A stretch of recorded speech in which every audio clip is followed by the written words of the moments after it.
Hello guys, welcome to another video. कैसे हैं आप लोग सब? उम्मीद करता हूँ आप लोग सब खैरियत से होंगे। काफ़ी स्पेशल और काफ़ी जो है वो इन्फॉर्मेटिव वीडियो है आज की, तो वीडियो का एंड तक ज़रूर देखिएगा क्योंकि ये वीडियो सिर्फ मैं उन्हीं स्टूडेंट्स के कहने पे बना रहा हूँ जो बहुत ज़्यादा अप्रोच कर रहे थे इस बात को कि सर इस जो है ना टॉपिक के ऊपर वीडियो ज़रूर बनाएं, हमें बहुत ज़्यादा कन्फ्यूजन आ रही है। तो वीडियो को लाइक और शेयर ज़रूर कीजिएगा और चैनल को अगर सब्सक्राइब नहीं किया तो चैनल को भी सब्सक्राइब कर दीजिएगा। आज की वीडियो के जो बेसिकली टॉपिक है वह दो है, एक एफिडेविट और दूसरा हेल्थ इंश्योरेंस। काफ़ी स्टूडेंट मुझे ये अप्रोच कर रहे थे कि भाई एफिडेविट का बता दें, एफिडेविट स्पॉन्सर जो है वो कैसे मैनेज करना है। तो मैं आपको इसमें बता देता हूँ कि देखें, जो मैंने आपको पहली वीडियोस में बताया था, जो स्पॉन्सरशिप है वो सिर्फ आपको इटली में ब्लड रिलेशन कर सकता है, आपकी मदर फादर आपकी सिस्टर ब्रदर, इसके अलावा कोई आपको स्पॉन्सर नहीं कर सकता, हम वैसी एक्सेप्ट नहीं करती। ठीक है। सेकंड, इसके अंदर अगर आप सेल्फ स्पॉन्सर हैं, कोई बंदा जॉब होल्डर है, उसके पास इतने सोर्सेज हैं कि वो अपना एक्सपेंस खुद मैनेज कर सकता है, तो वो सेल्फ स्पॉन्सर होगा। ठीक है। अब मैं आपको ये बता देता हूँ कि जब आपने ब्लड रिलेशन को स्पॉन्सर एफिडेविट उसका बना रहे हैं तो उसमें आपने सिंपल यही चीज़ मेंशन करनी है, उनकी अकाउंट डिटेल्स, उनका टैक्स रिटर्न की डिटेल्स। ठीक है, कि हम मेंशन कर देंगे मैंने इसके साथ टैक्स रिटर्न भी जो मैं अटैच किया, और एम्बेसी की 6 माह की बैंक स्टेटमेंट की रिक्वायर्ड है। आपसे यही कहूँगा कि आप 1 साल की लगाइएगा, क्योंकि 1 साल की स्टेटमेंट लगाने से आपका जो केस है वो ज़्यादा मेच्योर हो जाएगा और ज़्यादा पावरफुल जो है वो ज़्यादा अथेंटिक हो जाएगा। तो कोशिश यही कीजिएगा 1 साल की लगाइएगा।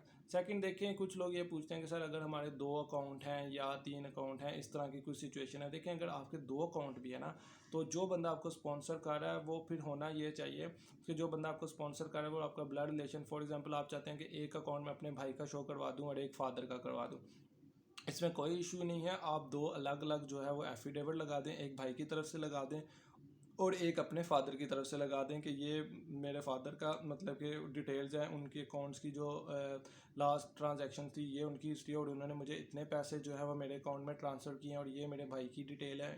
लेकिन दोनों पर्सन जो है वो फाइलर होने चाहिए। ये उनकी जॉब हिस्ट्री है, ये इनका जो है वो टोटल जो है वो इनका बैंक की स्टेटमेंट है और टैक्स रिटर्न्स हैं, और इन्होंने मुझे इतने पैसे जो हैं वो शेयर किए हैं। ठीक है। तो वो आप इस तरह जो है वो अपनी जो है वो दो एफिडेविट कर सकते हैं। अच्छा, तीसरी कंडीशन ये आती है कि एक ही पर्सन जो आपका फादर या मदर जो भी आपका स्पॉन्सर कर रहा है, उनके अकाउंट दो डिफरेंट जो है वो बैंक में होते हैं। लाइक एक सेविंग अकाउंट है, किसी ने अपने नेशनल सेविंग में पैसे रखवाए हैं, तो इसमें कोई इतने इशू वाली बात नहीं है। सिंपल आप ये करें कि जो आपके दो बैंक के अकाउंट्स हैं उसके अंदर आप अपनी वो डिटेल्स जो है वो मेंशन कर दें और उसके साथ जो है अपने जो है बैंक की स्टेटमेंट लगा दें। लेकिन इसमें ये भी आपने जो है वो इस चीज़ को भी मद्देनज़र रखना है कि अगर आप सेविंग अकाउंट अपना शो करवा रहे हैं, लाइक ये नेशनल सेविंग बैंक जिसमें डिपॉजिट करवाने के बाद कुछ कुछ पैसे आपको मिलते हैं, उसमें आपने ये मेक श्योर करना है कि मैसी ये आपसे सवाल ज़रूर पूछ सकती है कि भाई आपने सेविंग की हुई थी और ये आप सेविंग अपने बेटे को दे रहे हैं, या मतलब कि सारी आप यूज़ कर रहे हैं, तो आपकी फैमिली का पीछे से गुजारा कैसे होगा। अगर तो वो वर्किंग पर्सन होंगे, ड्यूरिंग जॉब कर रहे हैं, तो फिर तो इतना इशू नहीं है। लेकिन कुछ स्टूडेंट्स ऐसे भी आए थे जिनके फादर रिटायर्ड थे या मदर रिटायर्ड थी, तो उनका सर्कल इसी तरह सेविंग पे चल रहा था।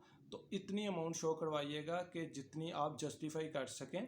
ठीक है। और कुछ अकाउंट में जो अमाउंट है वो अपने फादर या मदर जो भी स्पॉन्सर है उनके अकाउंट में भी रहने दीजिएगा, ताकि आप ये डिफेंड कर सकें कि मेरे जो यूज़ के लिए अमाउंट है वो 20 या 25 लाख जितनी मैंने शो करवाई है, बाकी जो है वो उनके अकाउंट में इतनी अमाउंट है कि वो अपना गुजारा आराम से कर सकते हैं, ताकि आपका केस जो है वो स्ट्रॉन्ग हो, ताकि आप जो है वो एम्बेसी के अंदर जस्टिफाई कर सकें। क्योंकि ये जो इसका फाइनेंशियल का इशू है ये एम्बेसी में बहुत ज़्यादा क्रिटिकल सिचुएशन पे क्रिटिकल जो है वो देखा जाता है। एम्बेसीज के ऊपर बहुत ज़्यादा जो है वो फोकस करती है कि इसने जो स्टेटमेंट दिखाई है वो कैसी है, जस्टिफाई है या नहीं है। तो इन चीज़ों को जो है वो आप मेक श्योर कीजिएगा कि अगर सेविंग है तो सेविंग इतनी मतलब कि शो करवाएं कि आपके पीछे जो घर वाले हैं उनके पास भी इतने पैसे हों कि वो उसको मैनेज कर लें। अगर कोई पर्सन करंटली जॉब कर रहे हैं, उनके फादर या मदर, देन इतना इशू नहीं है। लेकिन अगर रिटायर्ड है देन इशू है, तो इसको मेक श्योर कीजिएगा। सेकंड जो है वो इसके मैं फॉर्मेट्स भी जो है वो डिस्क्रिप्शन में ऐड कर दूंगा, और जो है वो अगर मज़ीद फिर भी आपका कोई क्वेश्चन होगा तो आप मुझसे कमेंट सेक्शन में पूछ सकते हैं।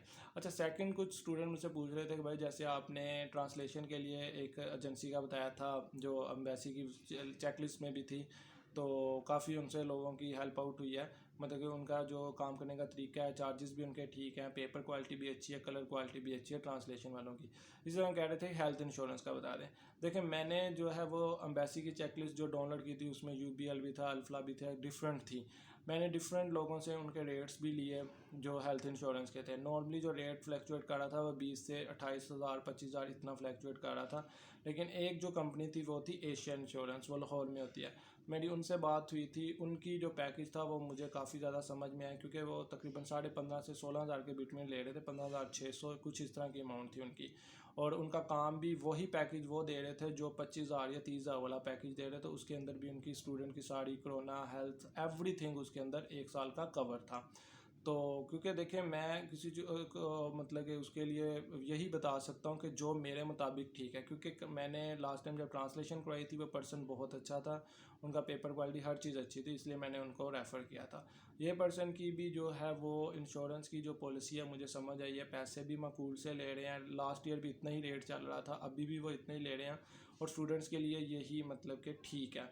तो मैं तो आपको यही रेफ़र करूँगा कि अगर आप वो करवाते हैं तो आप जो है वो एशिया को अप्रोच कर लीजिएगा। मैं नंबर और उनकी डिटेल भी शेयर कर दूंगा, ठीक है, क्योंकि मेरे मुताबिक जो है वो मेरा एक्सपीरियंस यही कहता है कि वो ठीक है। क्योंकि आप हमने तो एक बात है कि हमने एक डॉक्यूमेंट लेना है जो एम्बेसी की रिक्वायरमेंट पूरी करनी है, तो अगर वो 15,000 में मिले या 25,000 में मिले, मैटर ये करता है कि कम से कम में मिल जाए तो ज़्यादा बेहतर है।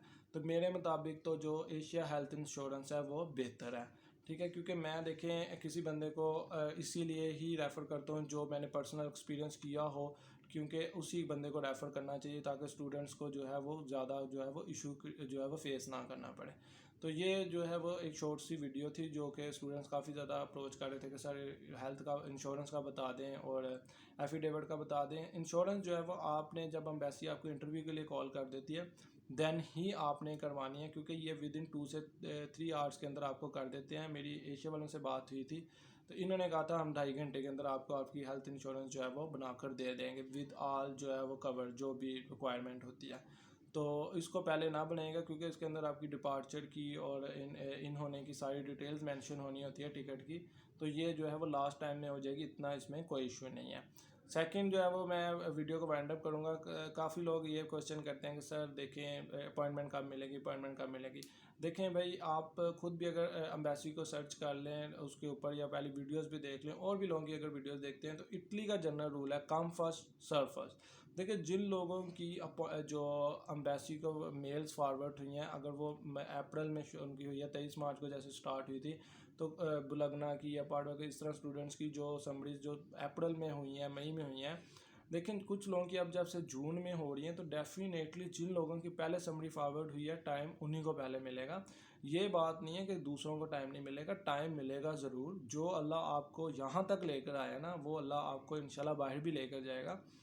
उम्मीद अच्छे की रखें। लोगों ने बड़ी हाइप क्रिएट की हुई है कि एजेंट्स जो है ना वो पैनिक क्रिएट करते हैं, क्योंकि ये काम सिर्फ इसलिए किया जा रहा है कि ज़्यादा से ज़्यादा लोग जो है ना पेड अपॉइंटमेंट्स की तरफ जाएं। तो यार टेंशन ना लें आप लोग, इंशाल्लाह ज़रूर मिलेगी। ये नहीं है कि एम्बेसी अपॉइंटमेंट देगी नहीं, ऐसा नहीं होता। अपॉइंटमेंट मिलती ज़रूर है, जिन स्टूडेंट का एडमिशन हुआ है मिलती ज़रूर है, ऊपर नीचे टाइम हो सकता है। बहुत रेयर चांसेस होते हैं कि किसी बंदे को अपॉइंटमेंट मिले ही ना, एम्बेसी को ही दी ना। वो बंदा फिर या तो खुद ही सुस्त होगा, क्योंकि देखें इस्लामाबाद वालों को मेल आनी है, ठीक है, और कराची वालों ने गाड़ी के थ्रू करना है। तो देखिए इंशाल्लाह मिलेगी ज़रूर, थोड़ा सा पेशेंस रखें। जो यहाँ तक अल्लाह आपको लेकर आए ना वो आगे भी लेकर जाएगा। तो उम्मीद करते हैं ये वीडियो आपके लिए काफ़ी हेल्पफुल साबित रही होगी। और यार वीडियो को लाइक और शेयर ज़रूर कीजिएगा, क्योंकि एक आपके एक शेयर से बहुत से लोगों तक बहुत सी इन्फॉर्मेशन पहुंच जाती है और उनके बहुत सी क्यूरीज जो हैं वो रिजॉल्व हो जाती हैं। मज़ीद अगर फिर भी आपकी कोई क्यूरी रहती है इससे रिलेटेड या कोई भी इटली से रिलेटेड, तो आप कमेंट सेशन में पूछ सकते हैं, और मैं इंशाल्लाह पूरी कोशिश करता हूँ कि हर बंदे को टाइमली जो है वो जवाब दे दिया करूँ। तो उम्मीद करते हैं वीडियो आपके लिए काफ़ी हेल्पफुल साबित रहेगी, और इंशाल्लाह जो है वो नेक्स्ट भी वीडियोज़ जो है वो इसी तरह की आती रहेंगी। तो मिलते हैं नेक्स्ट वीडियो में मज़ीद इन्फॉर्मेशन के साथ, तब तक के लिए अल्लाह हाफिज़।